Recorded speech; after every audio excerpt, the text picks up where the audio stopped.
Bismillahirrahmanirrahim. Assalamualaikum warahmatullahi wabarakatuh.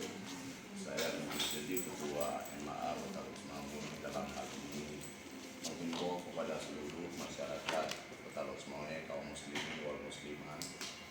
Hari-hari ini kita banyak melihat kejadian yang berbagai macam yang menimpa negeri kita, antara muslim dengan muslim.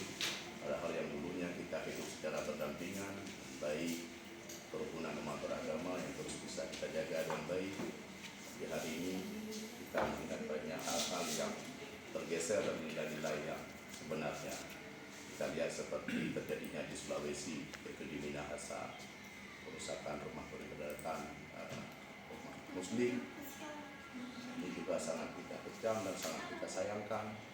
Tapi mudah-mudahan ke depan ini bisa terselesaikan dengan baik, dan juga sekarang dalam proses lagi diselesaikan oleh pemerintah kita dengan baik.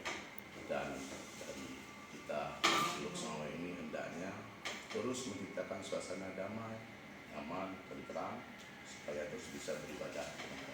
Assalamualaikum warahmatullahi wabarakatuh.